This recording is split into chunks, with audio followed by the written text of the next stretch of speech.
Selamat pagi Bapak Ibu Saudara sekalian, Shalom. Apakah di antara Bapak Ibu Saudara yang hadir pada kebaktian saat ini yang baru pertama kali mengikuti kebaktian di GKI Wonosobo? Kalau ada, mohon untuk bisa bangkit berdiri.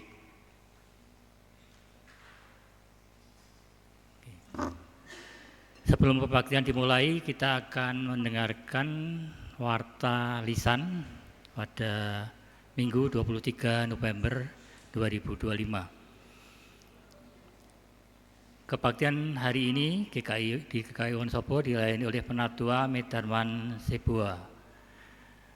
Bakal Jemaat Tanjung Anom Genting Sari dilayani oleh Pendeta Obaja Nathanael Likatompesi. Bakal Jemaat Winong Sari dan Kesenet dilayani oleh Bapak Slamet Haryanto. Persembahan hari ini kantong merah untuk gereja, kantong biru untuk dana sekolah Kristen. Majelis Jemaat GKI Wonosobo akan menyelenggarakan pelayanan baptisan kudus anak, baptisan kudus dewasa, dan sidi atau pengakuan percaya pada 25 Desember 2025 pukul 7 WIB. Sehubungan dengan hal tersebut, kepada Bapak Ibu yang memiliki putra-putri yang belum menerima baptis kudus anak dan kepada Bapak Ibu Saudara yang akan menerima baptis kudus dewasa dan sidi untuk dapat mendaftarkan diri dengan mengisi formulir pendaftaran yang telah disediakan di meja depan dekat pintu masuk gereja. Formulir yang sudah diisi berikut lampiran-lampirannya dan telah ditandatangani untuk diserahkan ke kantor Tata Usaha GKI Wonosobo selambat-lambatnya tanggal 1 Desember 2025. Mengharap kehadiran orang tua, calon peserta baptisan anak, calon baptis dewasa, dan calon sidi dalam acara percakapan iman pada hari Jumat 28 November 2025 pukul 18 WIB di Gedung Bina Kasih Wonosobo. Pemercakap oleh Pendeta Obaja Nathanael Likatompesi dan Majelis Jemaat. Majelis Jemaat dan keluarga besar Jemaat GKI Wonosobo turut berduka cita atas berpulangnya ke pangkuan Bapa di surga dalam damai sejahtera Tuhan Yesus Kristus. Ibu Tong Yang Seng, ibunda dari Ibu Emi Setiawati atau Nyonya Suparli Yanta Yosep yang meninggal dunia pada hari Kamis 20 November 2025. Yang kedua, Bapak Budianto, kakak dari Saudari Yayu Sugiyarti, meninggal dunia pada hari Kamis 20 November 2025. Kiranya penghiburan kasih Tuhan Yesus Kristus menguatkan dan meneguhkan iman keluarga yang ditinggalkan. Jika Tuhan mengendaki dan bila tidak ada surat keberatan sah dari anggota jemaat, maka Majelis Jemaat GKI Wonosobo bermaksud mengangkat penatua baru sebagai berikut. Bapak Misman Weronsari, Bapak Ari Luwianto Weronsari, Bapak Sutarno Seruni Desa, Ibu Hermin Ui Jalan Tusari, Ibu Winarti Jalan Ayani. Mohon dukungan doa anggota jemaat simpatisan bagi proses pencalonan penatua tersebut. Sehubungan dengan kursi yang digunakan untuk kegiatan di Gedung Bina Kasih Wonosobo sudah banyak yang tidak layak pakai, maka Majelis Jemaat GKI Wonosobo mengagendakan untuk membeli kursi yang baru sebanyak 50 buah dengan anggaran sebesar 25 juta rupiah. Partisipasi dan dukungan anggota jemaat simpatisan dalam pendanaan dapat diberikan melalui kantong kolekte dengan menuliskan di sampul persembahan pengadaan kursi Bina Kasih, atau dapat disampaikan melalui transfer bank atau kris dengan menambahkan kode transfer 5 pada nominal. Sampai saat ini persembahan yang masuk Rp6.770.020, masih dibutuhkan dana Rp18.229.980. Demikian pemberitahuan ini disampaikan atas perhatian dan dukungan segenap anggota jemaat simpatisan, diucapkan terima kasih. Warta selengkapnya dapat Bapak Ibu Saudara-saudari baca dalam warta cetak yang tersedia di dekat pintu masuk gereja dan elektronik warta.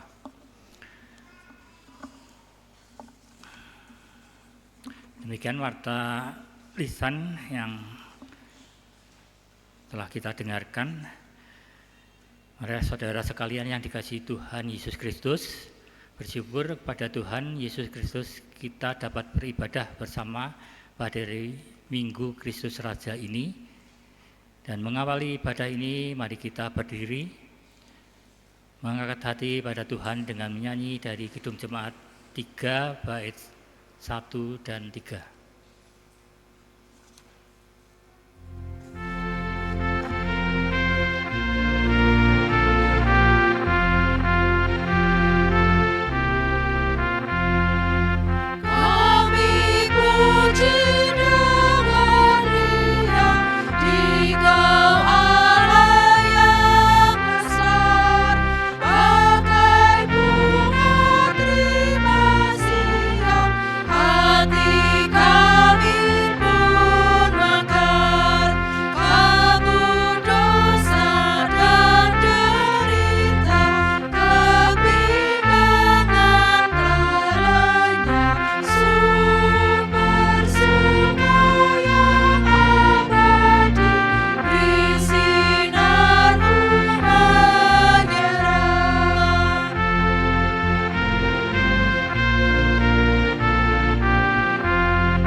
Kebaktian ini berlangsung dalam nama Bapa, Anak, dan Roh Kudus.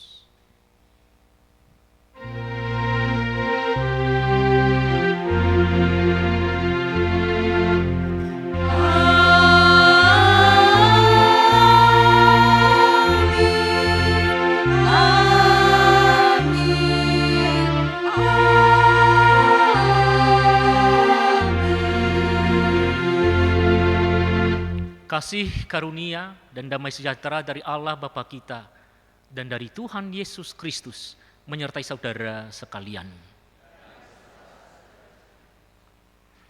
Saudara-saudara yang dikasihi Tuhan, tema kita dalam ibadah kali ini Sang Raja, Sang Gembala, yang diambil dari surat 1 Korintus pasal 15 ayat 25 sampai 26 sebagai nas pembuka kebaktian ini. Kita baca bersama saudara, 2, 3. Sebab ia harus memegang pemerintahan sebagai raja sampai Allah meletakkan semua musuhnya di bawah kakinya. Musuh yang terakhir yang dibinasakan ialah maut.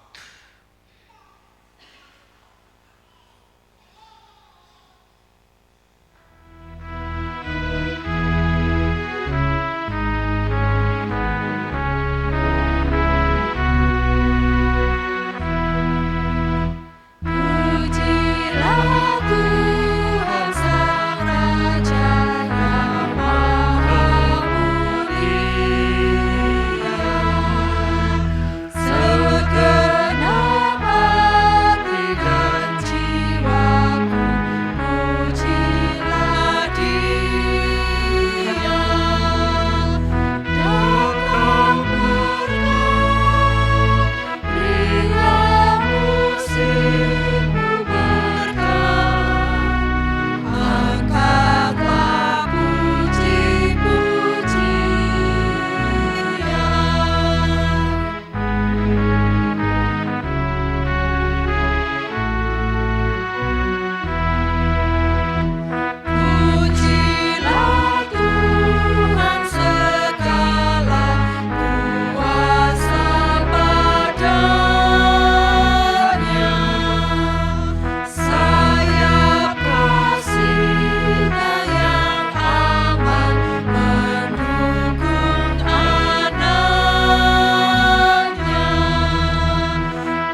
Mari kita mengakui dosa.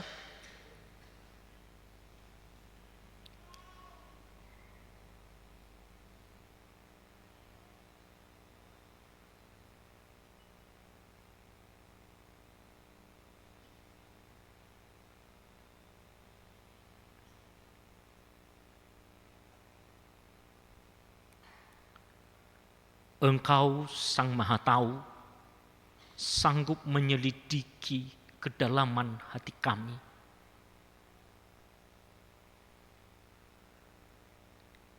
Kami datang pada saat ini untuk membawa segala kerinduan kami, yaitu menerima pengampunan itu dari Bapa. Tidak ada yang dapat kami sembunyikan di hadapan-Mu. Kami membutuhkan belas kasihan-Mu, Tuhan. Kami menyadari kami tidak pernah dapat menyelamatkan hidup ini dari penghukuman dosa. Dan tidak ada seorang pun dalam kekuatannya di bawah kolong langit ini yang dapat menyelamatkan kami.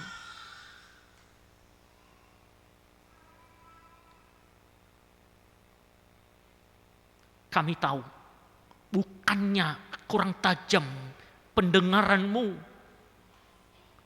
dalam setiap seruan doa kami. Bukan kurang panjang tangan-Mu dalam menyelamatkan kami. Dosa kami adalah tembok pemisah dengan Tuhan Sang Maha Kudus. Kami memiliki pengalaman rohani ketika hidup ini jauh dari Tuhan.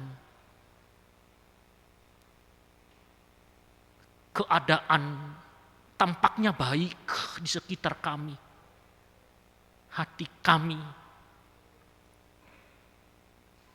menjadi gelisah. Tidak ada rasa shalom dalam hati dan pikiran kami. Kami membutuhkan kelegaan itu. Kami mau dipulihkan. Kami menyadari hidup kami seperti anak yang hilang itu. Ketika jauh dari Bapa. Ancaman kepada kebinasaanlah yang ada di depan mata. Terima kasih Roh Kudus, Engkau menginsafi kami. Sehingga kami sadar pada saat ini. Penyesalan kami membuka memori ingatan kami kembali. Bahwa setiap kami yang sadar tentang keberdosaan ini dan kasih mula-mula dari Bapa. Pada saat itulah kami melihat diri kami seperti anak yang hilang, ditemukan kembali dan merasakan kehangatan pelukan kasih Bapa dan sapaan yang lemah lembut itu ditunjukkan kepada setiap kami. Mari anakku, masuklah dalam kebahagiaan Bapamu. Pada saat ini juga engkau bersama dengan aku di Taman Firdaus. Berbahagialah engkau. Karena dosamu tidak diperhitungkan Tuhan kepadamu. Walaupun dosamu merah seperti kirmisi, akan menjadi putih seperti salju. Aku telah menebusmu, bukan dengan barang fana, bukan dengan emas dan perak, melainkan dengan darah yang mahal. Dosamu sudah diampuni, jangan berbuat dosa lagi. Hati kami dipenuhi dengan rasa syukur dan merayakan cinta kasih itu pada saat ini dengan hati yang menyembah. Dan engkau berkenan bertakhta atas puji-pujian penyembahan kami umat-Mu. Di dalam nama Tuhan Yesus kami berdoa. Amin.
Berita anugerah dari surat Kolose pasal 1 ayat 13 sampai 14.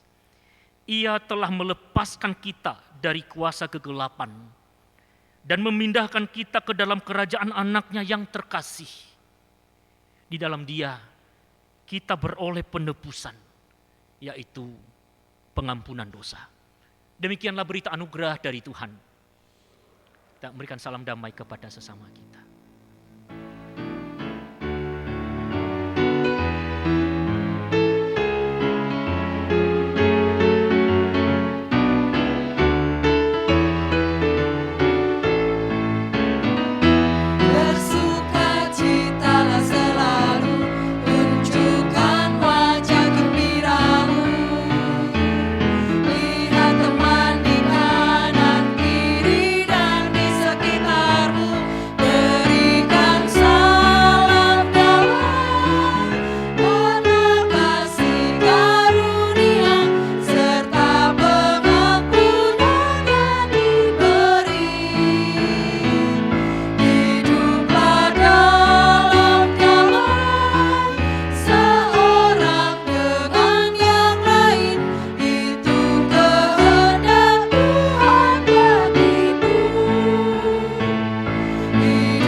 Tercurah darah Tuhanku di bukit Golgota, yang bertobat ditebus oleh darah kudus itu.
Mari Bapak Ibu kita berdoa. Kami memastikan diri kami pada saat ini menemukan sabda-Mu. Kami sungguh membutuhkannya. Sehingga kami menjadi anak-anak raja yang berkiprah untuk meneruskan sifat keteladanan Sang Raja Agung itu, yaitu Tuhan kami Yesus Kristus. Sekaligus keteladanan di dalam menggembalakan umat-Nya. Karena itu Engkau senantiasa leluasa menyampaikan isi hati-Mu melalui hamba-hamba-Mu yang Engkau persiapkan secara khusus untuk membacakan nas kitab suci dan yang membawa kami masuk dalam perenungannya. Roh Kudus memperlengkapi kami dalam hikmat, dan kebenaran ini digenapi pada saat ini dan berdampak besar dalam kehidupan kami secara pribadi dalam mengalami perjumpaan dengan Tuhan, dan kebangunan iman terjadi pada saat ini. Berbicaralah, hati kami telah siap mendengarkan sabda-Mu. Di dalam nama Sang Firman yang hidup itu, Tuhan Yesus Kristus, kami berdoa. Amin. Saudara-saudara yang terkasih dalam Tuhan, pembacaan firman Tuhan yang pertama terambil dari Yeremia 23 ayat pertama sampai dengan 6. Yeremia 23 ayat 1 sampai dengan 6. Celakalah para gembala yang membiarkan kambing domba gembalaanku hilang dan berserak. Demikianlah firman Tuhan. Sebab itu beginilah firman Tuhan Allah Israel terhadap para gembala yang mengembalakan bangsaku, kamu telah membiarkan kambing dombaku terserak dan tercerai-berai, dan kamu tidak menjaganya. Maka ketahuilah, aku akan membalaskan kepadamu perbuatan-perbuatanmu yang jahat, demikianlah firman Tuhan. Dan aku sendiri akan mengumpulkan sisa-sisa kambing dombaku dari segala negeri kemana aku mencerai-beraikan mereka, dan aku akan membawa mereka kembali ke padang mereka. Mereka akan berkembang biak dan bertambah banyak. Aku akan mengangkat atas mereka gembala-gembala yang akan mengembalakan mereka, sebab mereka tidak takut lagi, tidak terkejut dan tidak hilang seekor pun. Demikianlah firman Tuhan. Sesungguhnya waktunya akan datang, demikianlah firman Tuhan, bahwa aku akan menumbuhkan tunas adil bagi Daud. Ia akan memerintah sebagai raja yang bijaksana dan akan melakukan keadilan dan kebenaran di negeri. Dalam zamannya, Yehuda akan dibebaskan dan Israel akan hidup dengan tentram. Dan inilah namanya yang diberikan orang kepadanya, Tuhan keadilan kita. Demikianlah sabda Tuhan.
Bacaan kedua diambil dari surat Paulus kepada jemaat di Kolose, pasal pertama ayat 11 sampai 20.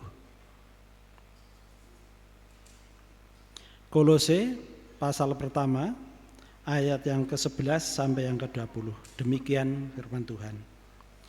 Dan dikuatkan dengan segala kekuatan oleh kuasa kemuliaan-Nya untuk menanggung segala sesuatu dengan tekun dan sabar.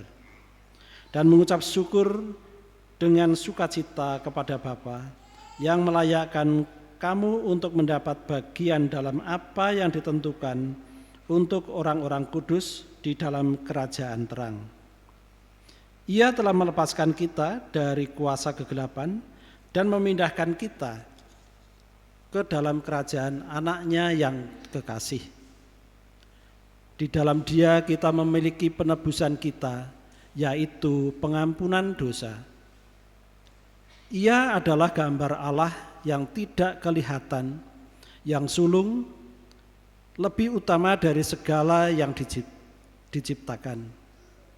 Karena di dalam Dialah telah diciptakan segala sesuatu yang ada di sorga dan yang ada di bumi, yang kelihatan dan yang tidak kelihatan, baik singgasana maupun kerajaan, baik pemerintah maupun penguasa. Segala sesuatu diciptakan oleh Dia dan untuk Dia. Ia ada terlebih dahulu dari segala sesuatu, dan segala sesuatu ada di dalam Dia. Ialah kepala tubuh, yaitu jemaat. Ialah yang sulung, yang pertama bangkit dari antara orang mati, sehingga Ia yang lebih utama dalam segala sesuatu. Karena seluruh kepenuhan Allah berkenan diam di dalam Dia. Dan oleh Dialah Ia memperdamaikan segala sesuatu dengan dirinya, baik yang ada di bumi maupun yang ada di sorga, sesudah Ia mengadakan pendamaian oleh darah salib Kristus. Demikianlah sabda Tuhan. Bacaan Injil diambil dari Lukas pasal 23 ayat 33 sampai 43. Lukas pasal 23 ayat 33 sampai 43. Ketika mereka sampai di tempat yang bernama Tengkorak, mereka menyalibkan Yesus di situ dan juga kedua orang penjahat itu, yang seorang di sebelah kanannya dan yang lain di sebelah kirinya. Yesus berkata, "Ya Bapa, ampunilah mereka, sebab mereka tidak tahu apa yang mereka perbuat." Dan mereka membuang undi untuk membagi pakaiannya. Orang banyak berdiri di situ dan melihat semuanya. Pemimpin-pemimpin mengejek Dia, katanya, "Orang lain Ia selamatkan. Biarkanlah sekarang Ia menyelamatkan dirinya sendiri, jika Ia adalah Mesias, orang yang dipilih Allah." Juga prajurit-prajurit mengolok-olokkan Dia. Mereka mengunjukkan anggur asam kepadanya dan berkata, "Jika Engkau adalah Raja orang Yahudi, selamatkanlah dirimu." Ada juga tulisan di atas kepalanya, "Inilah Raja orang Yahudi." Seorang dari penjahat yang digantung itu menghujat Dia, katanya, "Bukankah Engkau adalah Kristus? Selamatkanlah dirimu dan kami." Tetapi yang seorang menegur Dia, katanya, "Tidakkah engkau takut juga tidak kepada Allah, sedang engkau menerima hukuman yang sama? Kita memang selayaknya dihukum, sebab kita menerima balasan yang setimpal dengan perbuatan kita. Tetapi orang ini tidak berbuat sesuatu yang salah." Lalu Ia berkata, "Yesus, Ingatlah akan aku apabila engkau datang sebagai raja. Kata Yesus kepadanya, aku berkata kepadamu, sesungguhnya hari ini juga engkau akan ada bersama-sama dengan aku di dalam Firdaus. Demikian pembacaan Injil Tuhan Yesus Kristus. Berbahagia kita yang mendengarkan firman Allah, memelihara dan menghidupinya. Haleluya.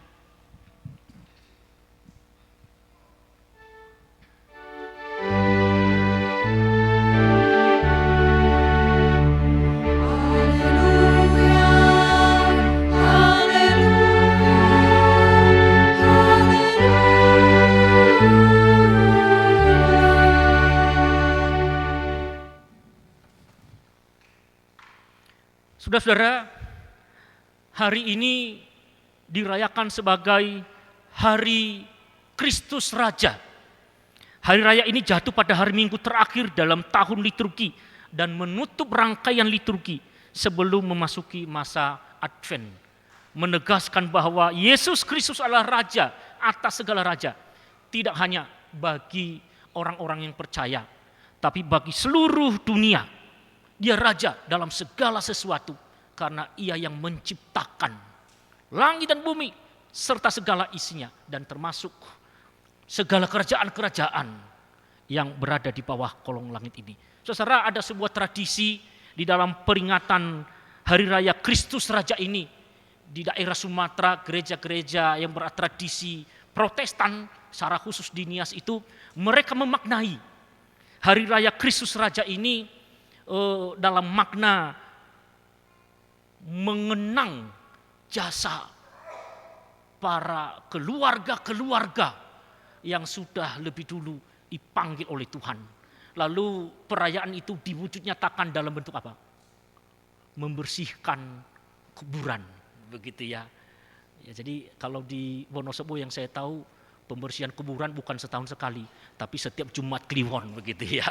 Ya itu ya. Tapi kalau di daerah Nias sana dalam gereja-gereja Protestan, gitu ya, gereja suku itu yang saya tahu, dan karena saya berasal dari sana, setiap tahun sekali itu, saya nggak tahu kalau ini juga sama, saya pikir ya, ada pembersihan itu yang mereka memaknai Hari Raya Kristus Raja ini mengenang pengorbanan keluarga yang mereka kasihi, dalam artian mereka membersihkan kuburan itu.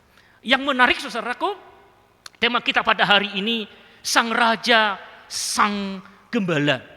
Apa yang muncul di dalam benak kita bila berbicara tentang raja? Secara umum pasti banyak orang berkata raja adalah seorang yang berkuasa, dihormati, disembah, lalu ia memiliki kuasa. Ia memiliki perintah, titah-titah yang tidak pernah bisa dibantah oleh siapapun dan dengan alasan apapun juga. Titah raja wajib ditunaikan, baik dalam keadaan baik maupun dalam keadaan buruk sekalipun.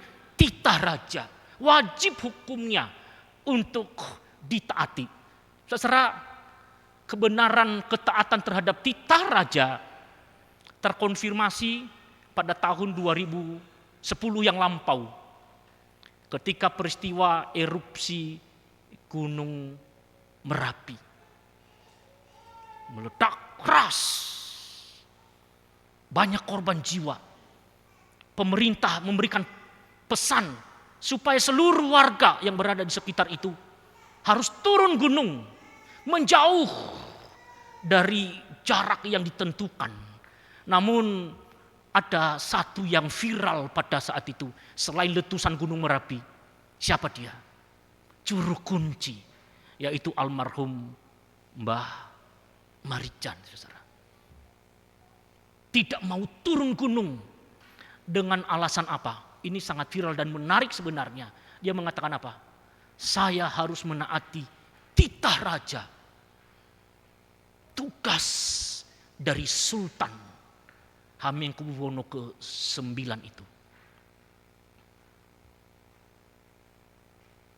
Lalu ia membuktikan ketaatan itu.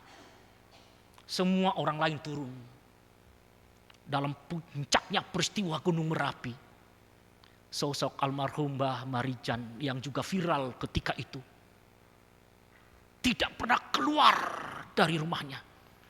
Ada satu jawaban yang menarik sebenarnya ketika ia diwawancarai dalam ketaatannya. Kenapa tidak turun dari wilayah Gunung Merapi itu? Satu jawabannya, kalau saya turun, siapa yang menjaga Gunung Merapi? Saya diberi tugas untuk menjaga itu. Saudaraku, banyak orang berkata sebenarnya keputusan seperti itu ya bagaimana begitu ya. Tapi kita harus melihat dari sisi lain, bahwasanya Mbah Marijan almarhum memaknai, meyakini bahwasanya titah seorang raja tidak boleh dibantah. Harus ditaati, dihormati, dan dilakukan dalam segala realita musim kehidupan.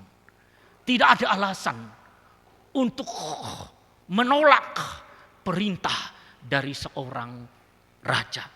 Bapak ibu saudaraku yang dikasihi Tuhan, Yesus Kristus adalah sang raja, sang gembala. Secara khusus dalam bacaan Injil pada hari ini, kita justru tidak menemukan bahwasanya Yesus adalah sang raja ketika ia hadir di tengah-tengah umat manusia. Justru ia diejek, diolok-olok, diperlakukan secara tidak manusiawi.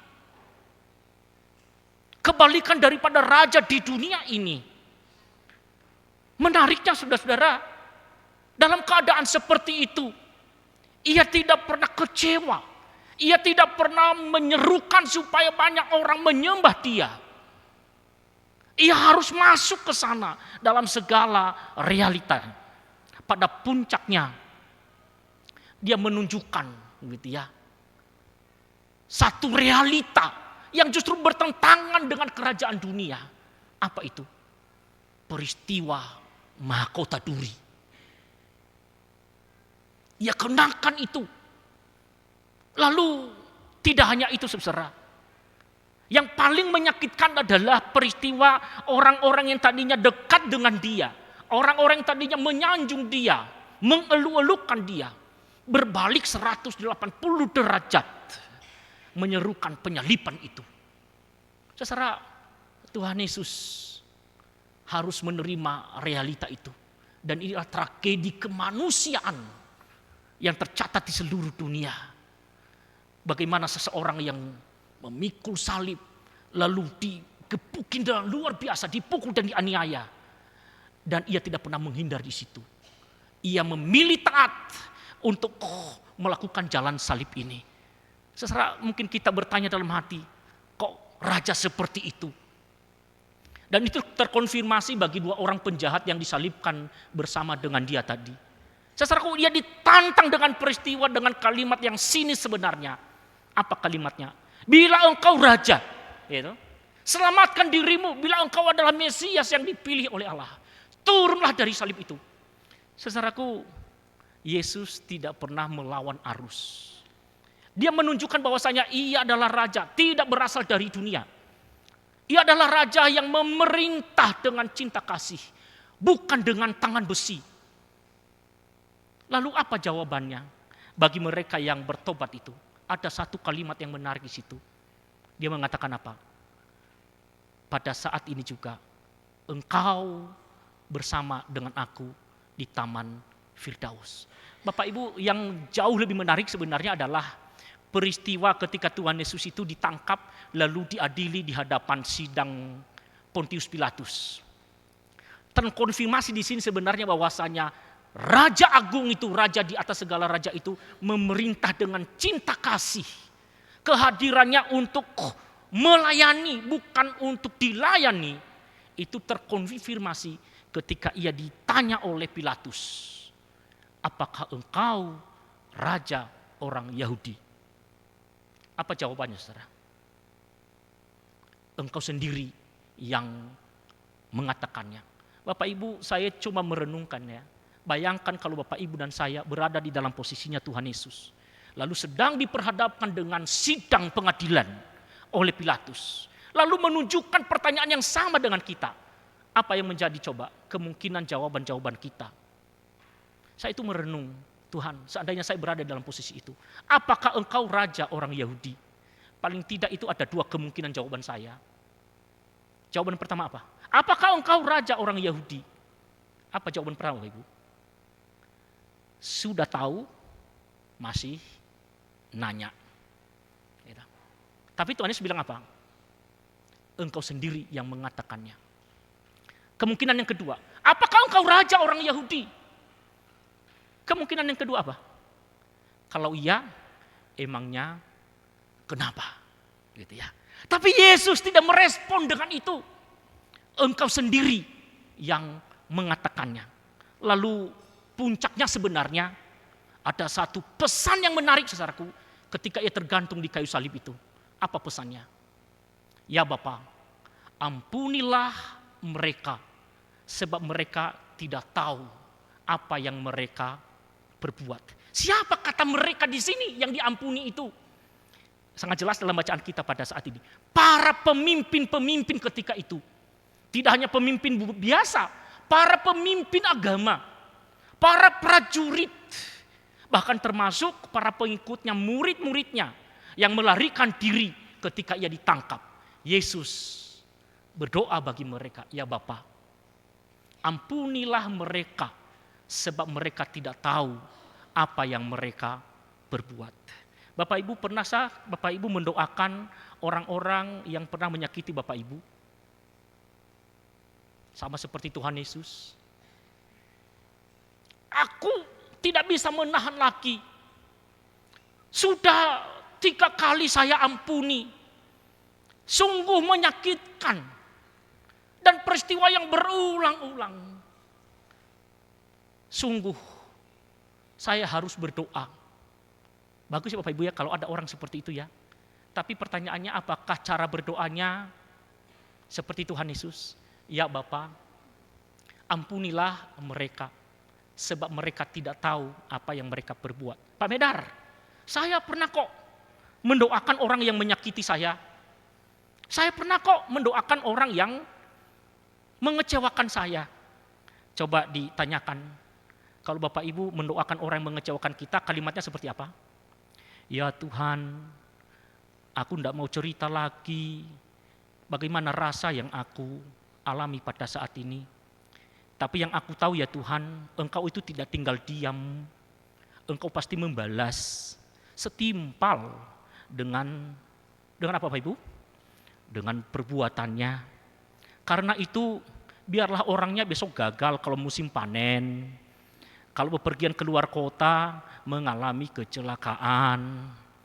Doa-doanya jangan dijawab karena ia harus menerima setimpal dengan perbuatannya. Karena menyakiti orang yang sungguh-sungguh percaya kepadamu.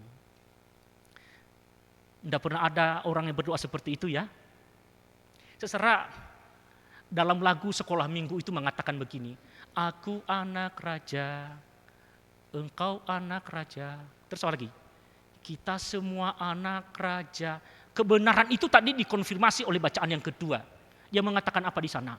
Ia memindahkan kita dari kerajaan maut itu kepada kerajaan anaknya. Tapi makna lagu itu sebenarnya banyak orang tidak mengerti. Apa artinya? Aku anak raja. Kita semua anak raja. Banyak orang yang mengaku sebagai anak raja. Tetapi tidak pernah memiliki sifat dan karakter seorang anak raja.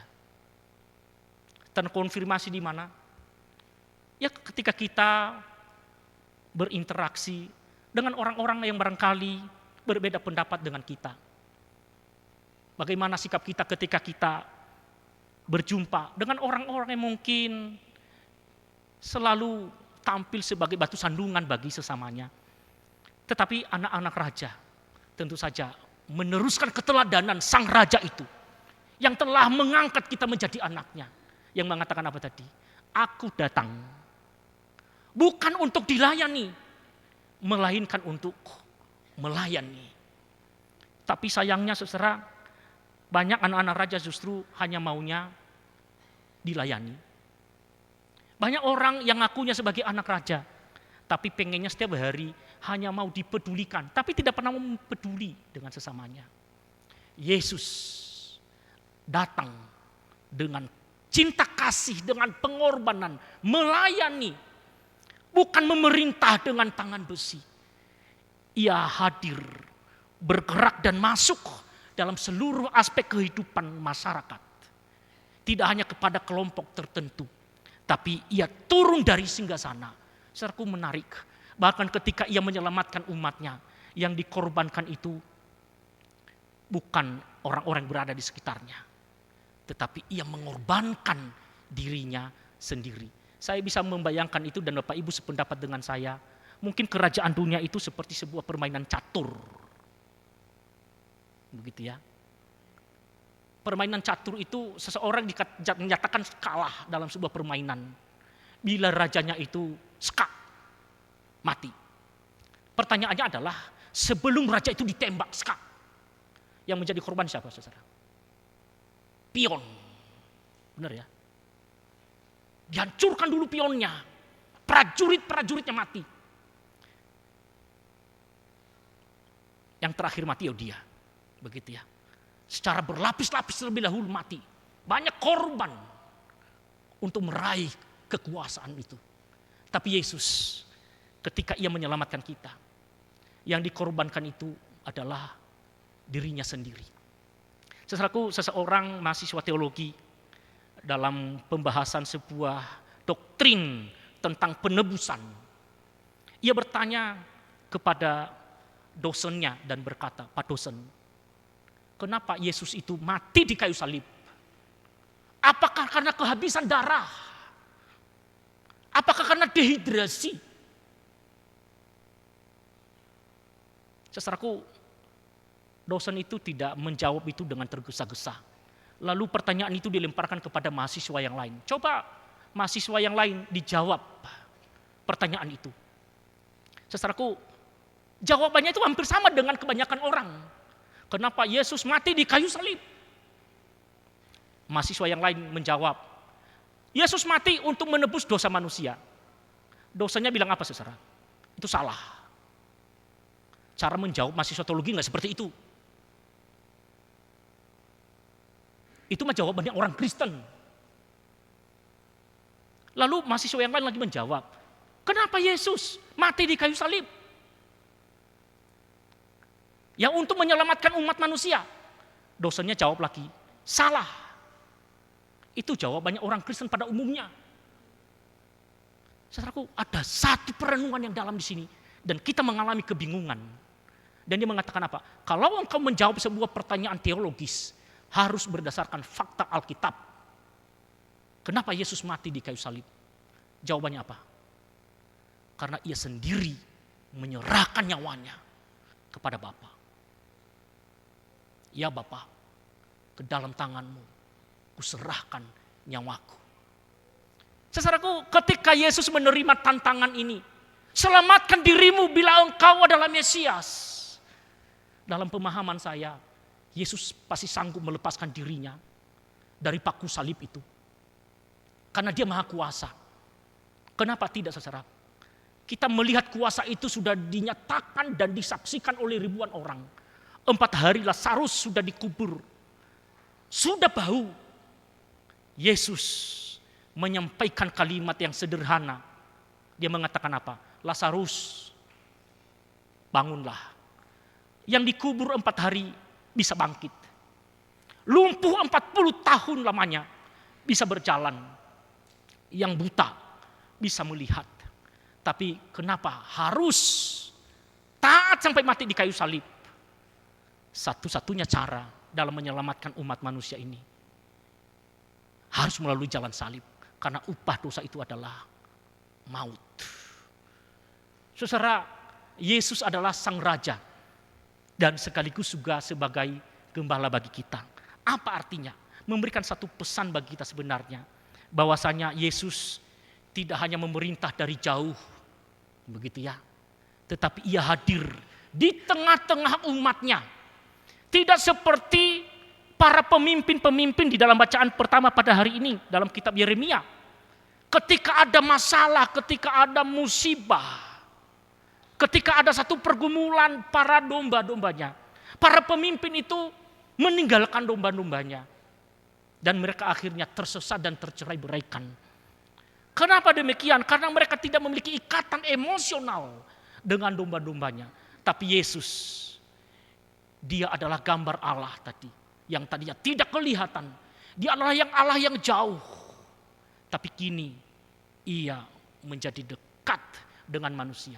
Makanya ia mengambil rupa seorang hamba sama dengan manusia. Orang-orang mengatakan dulu ia adalah Allah yang transenden, jauh, tak terjangkau oleh manusia. Musa tidak pernah bisa melihat Allah secara langsung. Dan akhirnya manusia itu justru berada di dalam kegelapan. Di dalam cinta kasihnya ia datang sebagai raja. Bukan untuk dilayani, tapi melayani umatnya. Allah yang transenden jauh menjadi Allah yang imanen. Dekat dengan umatnya. Saudara-saudara, apa yang menjadi pesannya bagi kita di dalam peringatan Yesus Kristus adalah Raja dan Sang Gembala pada saat ini? Yang pertama yang menjadi perenungannya adalah, sudahkah kita menjadi umat yang taat dengan setia melakukan tugas kita sebagai umatnya? Karena ia sudah menyampaikan titah Raja itu bagi setiap kita. Itu yang pertama. Lalu yang kedua, ia adalah raja sekaligus sebagai gembala. Perenungan kita adalah, sudahkah kita juga menjadi domba yang mengenal suara Sang Gembala Agung itu dalam hidup kita? Yang ketiga menjadi perenungan bagi kita. Sudahkah kita juga menjadi anak raja yang memancarkan dalam tindakan nyata kita karakter dan sifat sebagai anak raja itu, seperti yang diteladankan oleh Tuhan Yesus bagi kita, yang hadir dalam menyatakan cinta kasih, pengorbanan dalam prinsip datang melayani, bukan untuk dilayani. Atau kita berkata, aku anak raja yang hanya mau dilayani. Atau kita berkata, aku anak raja yang hanya mau dipedulikan, tapi tidak pernah mau mempedulikan sesama. Ini menjadi perenungan kita bersama-sama. Tuhan Yesus memberkati.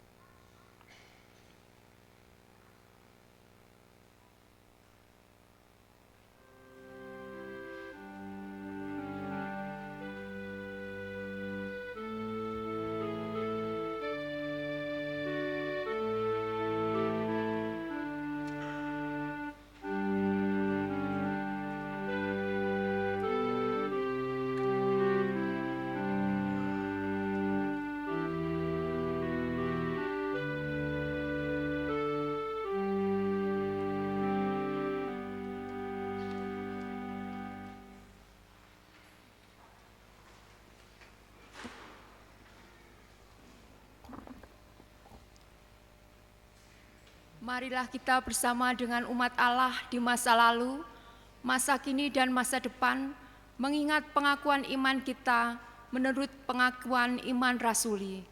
Hendaklah masing-masing berkata, aku percaya kepada Allah, Bapa yang Maha Kuasa, Khalik langit dan bumi, dan kepada Yesus Kristus, anaknya yang tunggal Tuhan kita, yang dikandung dari Roh Kudus, lahir dari anak darah Maria, yang menderita sengsara di bawah pemerintahan Pontius Pilatus, disalibkan, mati dan dikuburkan, turun ke dalam kerajaan maut.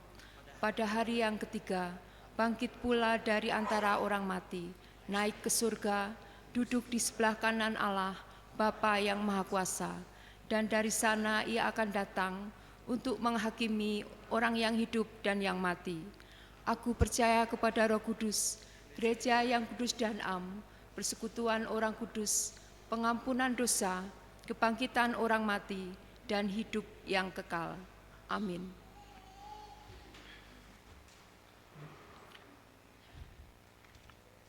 Bapak Ibu, mari kita menaikkan syafaat kita. pada saat ini ya Tuhan, kami berdoa untuk keluarga duka, untuk keluarga besar Ibu Emi dan juga keluarga besar Ibu Yayuk, di mana Engkau memanggil ibu dan saudara mereka yang mereka kasihi. Tuhan senantiasa menolong mereka di tengah-tengah kedukaan ini. Dan yang lebih daripada itu, mereka dimampukan oleh Roh Kudus untuk melihat rencana Allah di balik suasana duka yang terjadi pada saat ini. Mampukan mereka berkata, Tuhan Yesus sungguh teramat baik, meskipun berada dalam keadaan yang kurang baik secara manusia pada saat ini. Demikian juga saudara-saudara kami yang mengalami kelemahan tubuh. Kami berdoa untuk Ibu Lilis Nuryani, Saudari Margareta Ikawati, Ibu Sri Lestari, Saudara Agil Danartono. Tuhan senantiasa juga boleh menjamah bagian organ tubuh yang dirasakan sakit pada saat ini. Kami percaya pemulihan dari Tuhan sempurna adanya dan dinyatakan tepat pada waktunya. Mampukan mereka untuk mengikuti waktu dan prosesnya Tuhan di dalam pemulihan kesehatan ini. Demikian juga jemaat Tuhan yang hadir dalam ruangan ini, yang memiliki pergumulan yang sama karena sakit penyakit yang diderita. Tuhan menjamah bagian organ-organ tubuh yang dirasakan sakit. Kami percaya mujizat itu ada dan Engkau tunjukkan bagi kami. Engkau tidak pernah berubah. Kami percaya kuasa-Mu yang menyempurnakan kesehatan umat-Mu. Pada saat ini hamba-Mu juga berdoa untuk setiap keluarga-keluarga yang bergumul di dalam masalah keluarga, dalam masalah komunikasi dalam relasi pasangan suami istri yang dirasakan tidak seperti dulu lagi dan merindukan pemulihan itu. Mampukan umat-Mu untuk mengingat kembali dasar fondasi pernikahan itu dan sekaligus ikrar janji nikah yang mereka ucapkan di hadapan Kristus dan disaksikan oleh jemaat Tuhan. Mereka berlomba-lomba meletakkan ego dan menghidupi kembali cinta kasih itu. Kesediaan untuk mau menerima realita dalam kelebihan dan kekurangan pasangannya masing-masing. Hidup untuk saling memperlengkapi. Demikian juga mereka yang bergumul dalam masalah studi anak-anak mereka. Tuhan menolong anak-anak-Mu. Mereka yang bergumul dalam masalah pekerjaan atau mencari pekerjaan, dalam masalah bisnis yang sedang dijalani dan direncanakan. Kami percaya Engkau memberikan yang terbaik bagi kami. Pada waktunya, Engkau Allah yang tidak pernah membiarkan kami bergumul sendirian. Mampukan kami untuk menaruh harapan kepada Kristus dan bekerja bersama dengan Tuhan dengan mengandalkan Engkau. Pada kesempatan ini pula kami berdoa untuk bangsa dan negara kami. Ya Tuhan, jauhkan negeri kami dari musim kelaparan. Jauhkan dari konflik horizontal. Jauhkan dari bencana alam. Jauhkan dari wabah penyakit. Dan biarlah seruan doa gereja-gereja-Mu yang Engkau utus di seluruh wilayah Nusantara. Engkau melihat negeri kami layak tidak hanya diberkati tetapi juga diselamatkan dari seluruh aspek kehidupan. Secara khusus untuk gereja-Mu yang berada juga di GKI Wonosobo. Engkau memberkati di dalam kiprah pelayanan baik di perkotaan maupun di pedesaan-pedesaan. Engkau menyatukan derap kami juga untuk bermisi di dalam misi Tuhan, menghadirkan kerajaan Allah itu melalui aksi tindakan nyata kami sebagai anak-anak raja. Demikian juga mitra pelayanan kami di Yayasan Purwawiyata yang mengelola sekolah-sekolah Kristen. Tuhan memberkati pelayanan ini, memampukan para pengelola dan gereja-gereja pendukung juga untuk bersatu hati mengambil bagian di dalam pelayanan di bidang pendidikan ini.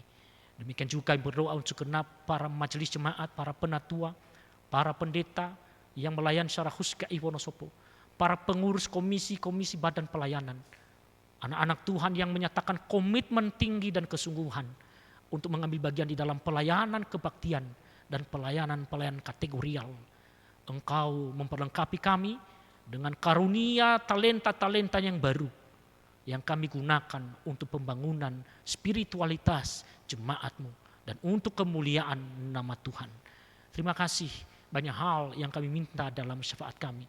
Engkau Bapa yang Maha Tahu setiap kebutuhan kami, anak-anak-Mu. Kami mau menyampaikannya di dalam doa Bapa kami yang Tuhan Yesus ajarkan kepada kami. Demikian, Bapa kami yang di surga, dikuduskanlah nama-Mu, datanglah kerajaan-Mu, jadilah kehendak-Mu di bumi seperti di surga. Berikanlah kami pada hari ini makanan kami yang secukupnya, dan ampunilah kami akan kesalahan kami, seperti kami juga mengampuni orang yang bersalah kepada kami. Janganlah membawa kami ke dalam pencobaan, tetapi lepaskanlah kami daripada yang jahat, karena Engkau yang punya kerajaan dan kuasa dan kemuliaan sampai selama-lamanya. Amin.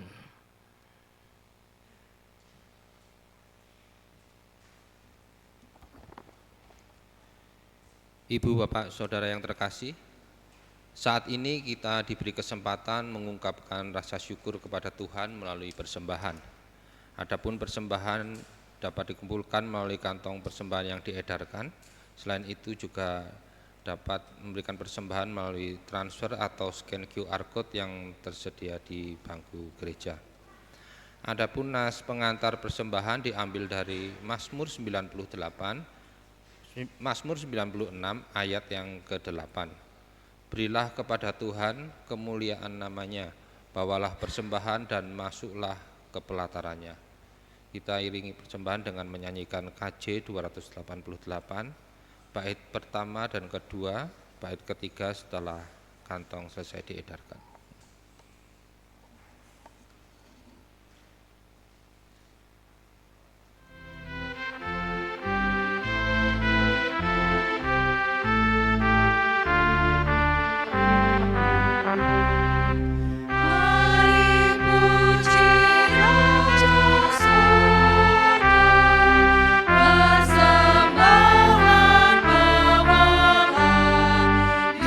Ditebusnya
kita berdoa. Bapa dalam surga, puji syukur kami panjatkan kehadirat-Mu Bapa. Terima kasih atas segala berkat-berkat yang telah Kau berikan kepada kami. Terima kasih untuk kesempatan siang hari ini kami boleh mengucapkan syukur kepadamu melalui persembahan yang kami kumpulkan ini. Bapa, kami mohon ampun jika terselip dosa dalam persembahan kami. Bapa, kami juga mohon hikmat agar kami dapat mengelola persembahan ini hanya untuk kemuliaan nama-Mu saja. Persembahan ini kami serahkan kepadamu, dalam nama Tuhan Yesus kami berdoa. Amin.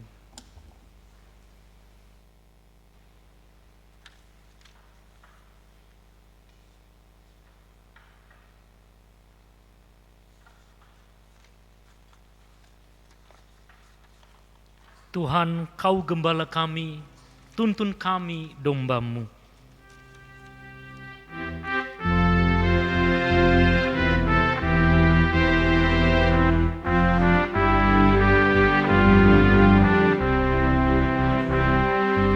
Tuhan, Kau gembala kami, tuntun kami domba-Mu. Berilah kami menikmati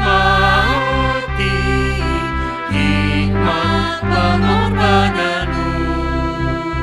Tuhan Yesus, Juru Selamat, kami ini milik-Mu. Tuhan Yesus, Juru Selamat,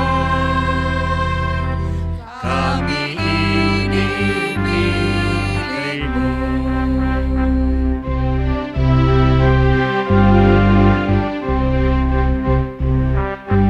Kau pengawal yang setia, kawan hidup terdekat.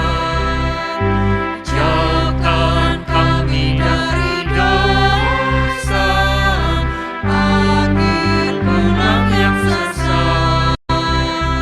Tuhan Yesus, Juru Selamat, kami mohon beri berkat. Tuhan Yesus, Juru Selamat, kami mohon beri berkat. Arahkanlah hatimu kepada Tuhan. Jadilah saksi Kristus. Terpujilah Tuhan, tak menerima berkat-Nya. Tuhan memberkati kita dan melindungi kita. Tuhan menyinari kita dengan wajah-Nya dan memberi kita kasih karunia. Tuhan menghadapkan wajah-Nya kepada kita dan memberi kita damai sejahtera. Amin.